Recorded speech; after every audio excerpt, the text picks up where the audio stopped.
السلام علیکم ورحمۃ اللہ وبرکاتہ۔ امید ہے آپ سب خیریت سے ہوں گے۔ اللہ آپ کو سدا خوش رکھے۔ چلتے ہیں آج کے قصہ کے طرف۔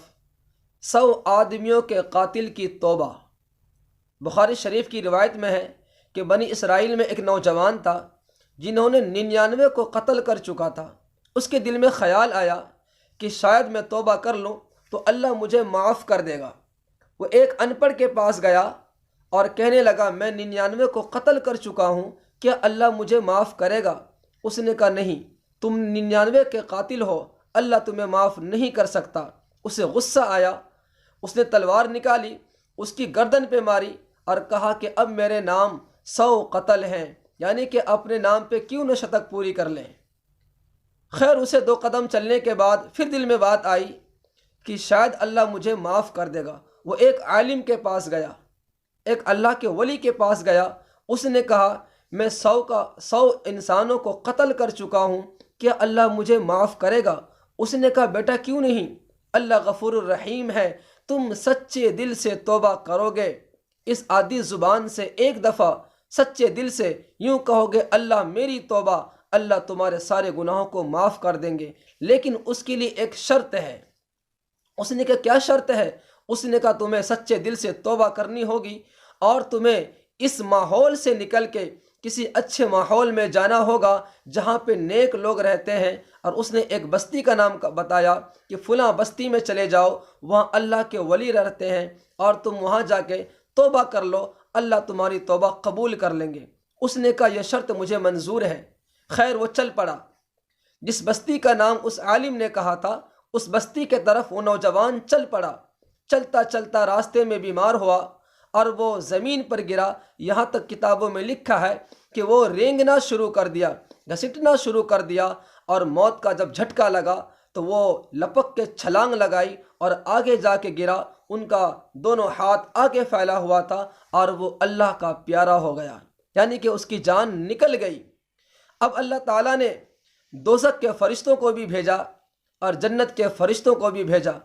دوزخ کا فرشتے نے کہا، یہ میرا مجرم ہے، یہ میرا قیدی ہے، اس کو میں لے کے جاؤں گا۔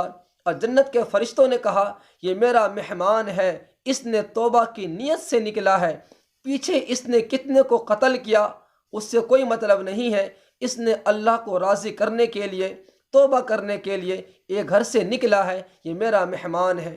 دونوں فرشتوں میں آپس میں بحث ہونا شروع ہو گئی۔ وہ کہتا تھا، یہ دوزخی ہے، اس کو میں لے کے جاؤں گا، اور دوسرا کہتا تھا، یہ جنتی ہے، اس کو میں لے کے جاؤں گا۔ دونوں میں آپس میں خوب بحث شروع۔ بہرحال اللہ تبارک و تعالیٰ نے تیسرے فرشتوں کو بھیجا اور اس سے کہا کہ اس کے گھر کی زمین ناپو جہاں پہ یہ پڑا ہے، اور پھر وہاں سے اس گاؤں کی زمین کو ناپو، اس بستی کی زمین کو ناپو جہاں یہ جا رہا تھا توبہ کرنے کے لیے۔ زمین بھی اللہ کی محتاج ہے، زمین بھی اللہ کی ہے، جہان بھی اللہ کا۔ اللہ نے اس بستی کی زمین سے کہا، اس کی طرف کو سکڑ جا، اور اس گھر کی زمین سے کہا، تو پھیل جا، تو کشادہ ہو جا۔ جب زمین ناپی گئی تو گھر کی زمین کی دوری زیادہ پیمائش میں آئی، اور جب اس زمین کو ناپا گیا، جو زمین جس بستی کے طرف یہ جا رہا تھا وہ قریب نکلا۔ اللہ نے کہا اپنے فرشتوں سے، یہ میرا نیک بندہ ہے، یہ بستی جس بستی میں جا رہا ہے وہ بستی نیک ہے، وہ نیک انسانوں اس میں رہتے ہیں، اور یہ توبہ کی نیت سے جا رہا ہے، اس کی توبہ قبول ہے، لہٰذا انہیں جنت کے فرشتوں کو دے دو، کیونکہ یہ میرا محبوب بندہ ہے، توبہ کرنے کے لیے نکلا ہے۔ اللہ اکبر! اتنا بڑا مجرم، اتنا بڑا گنہگار سچے دل سے توبہ کرنے کے لیے ابھی گھر سے نکلا ہے، وہاں تک پہنچا نہیں تو بھی اللہ اسے معاف کر دیا۔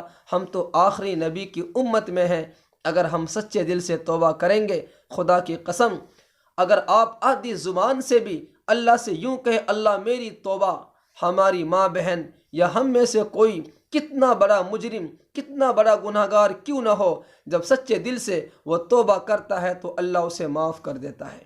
اللہ غفور الرحیم ہے۔ مجھے امید ہے اس قصے کو سن کر آپ کو پتہ چل گیا ہوگا، جب بندہ کسی بھی گناہ کے بارے میں سچے دل سے توبہ کرنے کی نیت کرتا ہے یا چلتا ہے یا کر لیتا ہے، اللہ اسے معاف کر دیتا ہے۔ امید ہے آپ اس قصے سے بہت کچھ سیکھے ہوں گے، سمجھے ہوں گے۔ اللہ حافظ۔